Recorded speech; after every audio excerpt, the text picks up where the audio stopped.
All right, well, does high blood pressure cause diabetes? Again, this is another controversial issue.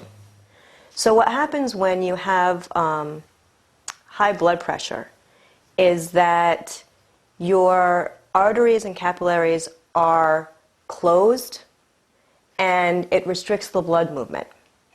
When they're open and it's easier to flow, obviously, the blood gets going to where it needs to go.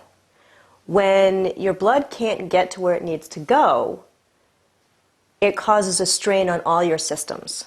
It causes a strain on your eyes, it causes a strain on your heart, it causes a strain on your liver, which in fact affects your production of insulin, which affects your ability to deal with glucose in your system.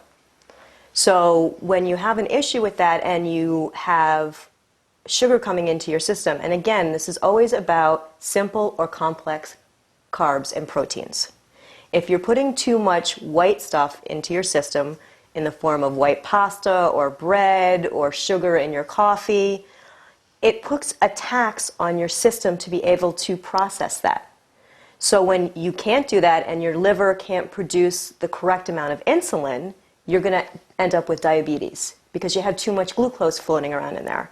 When you're doing good things for yourself, eating green leafy vegetables, whole carbohydrates, fruits, your body processes that stuff on a regular basis. So that you're able to, even with a restricted blood flow, it's not as tense on your system. It's able to get to the areas that it needs to get to. So you're able to function and process the sugar, and your glucose count is not the same as if you're putting too much white stuff into your system. So yes and no. It really depends on the balance that has on your whole life.